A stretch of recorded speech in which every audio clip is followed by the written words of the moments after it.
They say one is going about 150 Ghana cedis. So long as they get water. So this one there, but you ready, sir? Yes. How many are the fruit? So how much this rubbish? How much? 13.50. So that's how much feed they use. Wow.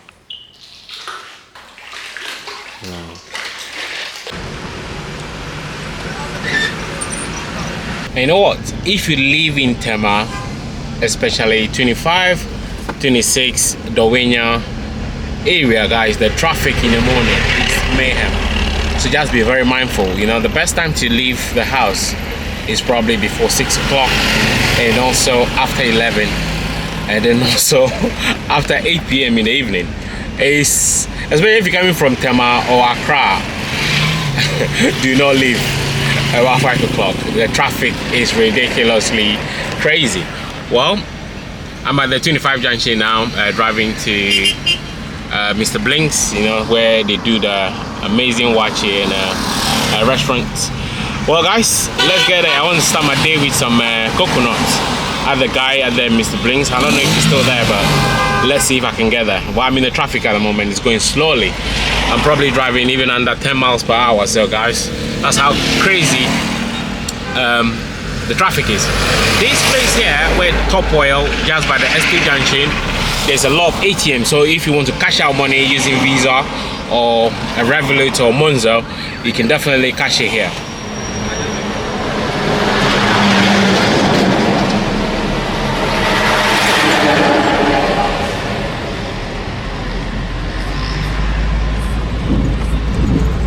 And also down here, you can buy chicken, you can buy eggs, everything on the street.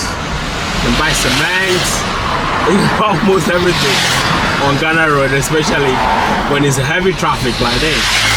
You can buy water, you can buy toilet paper, you can buy almost everything.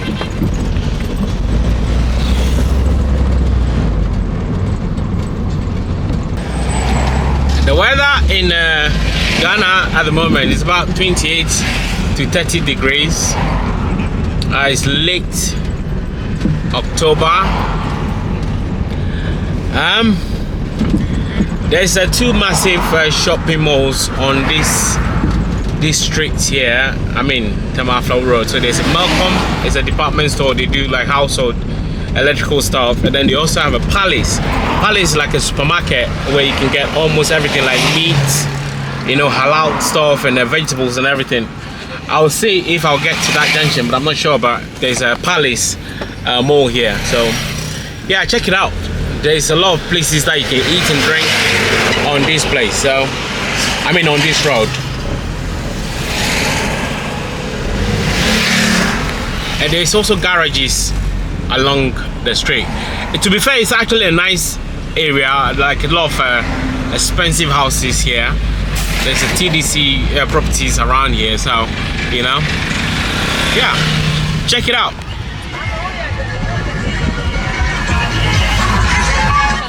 So 1 liter is 13.50. So that's how much petrol is in Ghana at the moment. Sometimes it does change, but you know, I prefer buying my petrol like in liters. So 1 liter, 2 liter, 20 liters, it depends.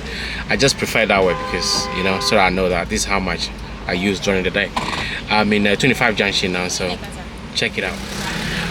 So the 5 liters cost me 67 Ghana cedis. I will try to see if I could convert the rates on the video.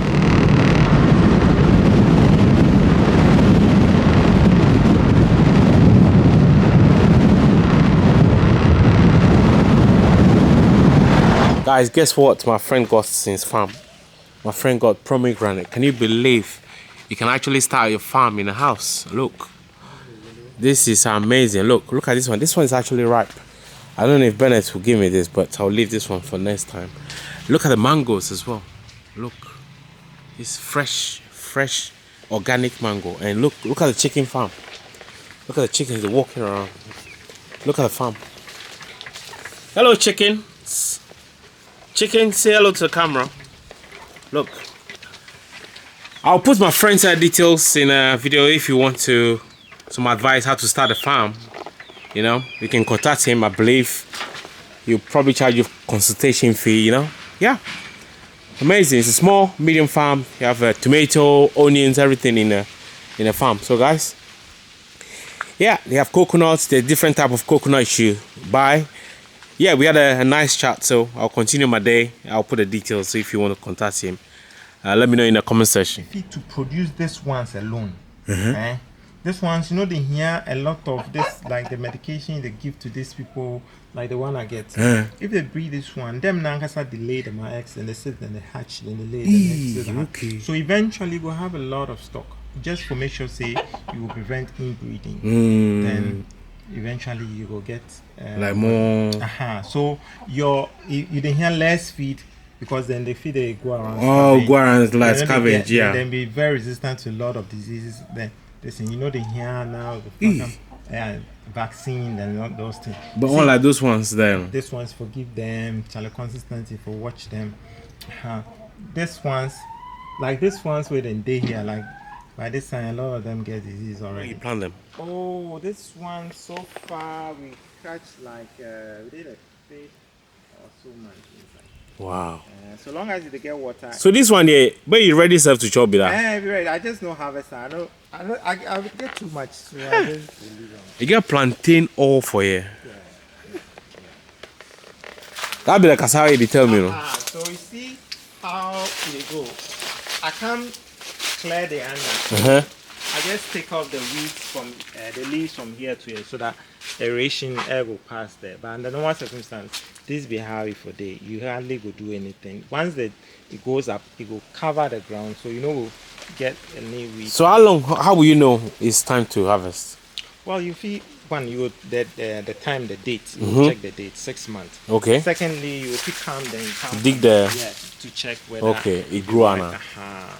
Now another thing, you see, when I was planting this thing, I plant them in such a way that I use the old method. I cut them where I put them for in like this. The new method be you for bury them for the ground. That one they yield more than if you stick them. Oh, so if you bury them, if you dig the ground flat where you bury them, because you see the notes where it come. So if you put them for the ground, so that means no fit go, but if you do it like this, all the distance all go. Start germinate, then you will have more. Nice on it. I'll get that. Wow. So I have plantain. Which tree be this? Be how going to be that? No, this one be jumbo guava. Oh, the guava no. Hey. Jumbo type. Wow. Charlie, I heard that you can also use this for stew and stuff. Yes. The fresh. I think the fresh one. Yeah, Liberians like using the fresh one to make stew. Yeah, they have this dish that they prepare. Wow. It's very nice, just like contemporary, but it's very nice. Wow. Wow. But one thing I can't realize here, if maybe say I get this. How much?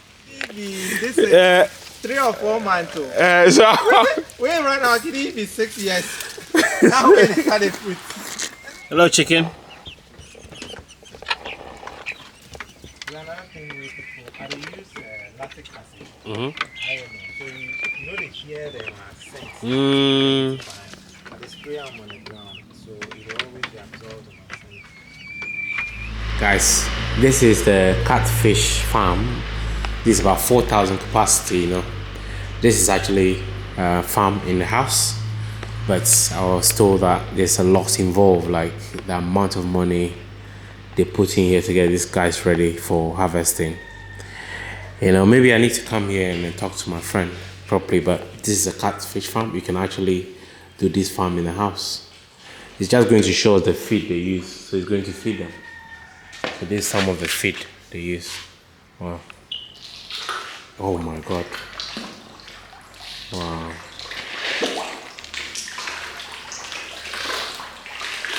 Wow. So how long you feed them every day? Like twice a day? Yeah, twice a day. And the initials, we used to feed them 3 times. But now the feed is quite expensive. So at least you have to adjust them, so you feed them twice a day. So like, so morning and evening. How much be a bag like that? My life I'm not mistaken. 500 or something. Yeah, 500 something. And how long it last? Less than a week. Huh? 500,000? 500 Ghana cedi in less than a week. We used to do our own, but It's too much. No, I think this one needs to suspend our own. So they get two types of feed. They get the shallow, the lamb and floating type, where they get the shallow. The floating type is better because they make the animals. They take time. But The dissolving one. Yeah, that one will fall out and go down. So if they don't catch them early, then it go down. Plenty for the ground there. And to do this, you need what we call an extruder. Extruder where they take A machine. Yes, called extruder machine. Wow. The same pelleting machine, like in a different form. So in the make that thing like so as you like, I see so they like. So then you see them, they will take out, So hardly they waste the feed. Exactly. Unlike the other one, you fall down, they don't see. So that one, you don't know whether they are feeding on it or not. But this one, you can see that they are feeding on it. So you can see the effectiveness of it. They're okay. So when they are okay to you, you realize, okay, now they are okay. You have to start feeding. See, they actually have a farm in the house. This is amazing, bro. Wow, guys, this is nice. So how much this rabbit? How much did they sell them? 150 Ghana. Eh? Wow, so cute.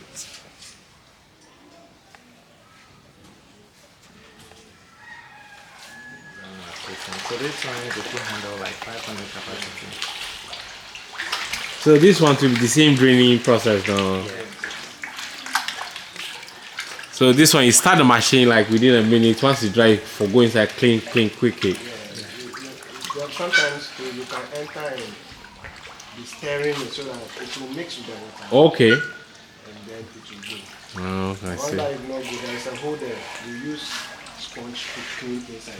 Sometimes when it is draining, you enter, take sponge, And clean it. clean the side. You see how the amoeba Yeah. is, you just clean it whilst the water is being drained. So when you finish, you just use fresh water to clear inside the water. Yeah. So you could just throw the wheat inside here. They will grow naturally. It double up. So it will cover everything. Every day it is double the size. Then you go scoop and take feed there. Take feed them. Right, so they cut down your feed.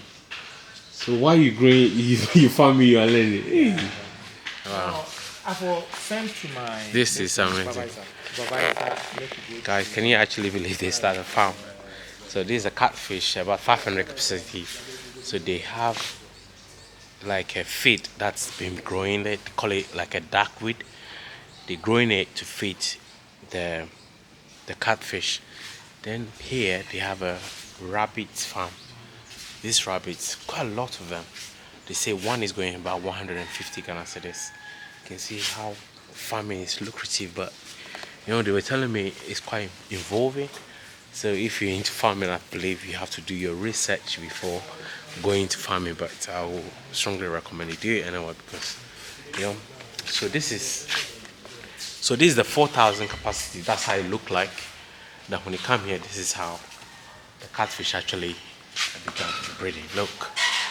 Well, guys, bro, thank you so much for showing me this thing. So that was very, very interesting, you know, like learning from a friend. Like, everybody think farming is easy, but it's actually quite a lot involved. You know, that's what people don't tell you. Like he was telling me, like sometimes the animals get killed by, you know, diseases and stuff. And like the other guy where they were doing the catfish farm, the feed, very, very expensive. And the amount of feed they have to give to this catfish before it gets to the weight, guys, there's a lot involved, you know. I don't know if you heard like the chats between them in the background, but still, it's still good. Like farming is lucrative, but if you're ready and you're willing to get involved and sacrifice, the reward is amazing. That's what everybody, my friends, were saying. You know, like my friend learned so much, he's actually now become like a consultant. Like even the second place, the catfish that we go, that time we went, actually my friends, they do consult my friend Bennett actually to advise them on the next project. Like, yeah, if you do enjoy this kind of videos, please do let me know so that when I'm coming to Ghana, I can put them into the diary and you know, do this kind of content. Well, I'm going to Tema now. I'm going to eat authentic jollof rice. Yeah, so I hope you come with me. Let's go enjoy some amazing food.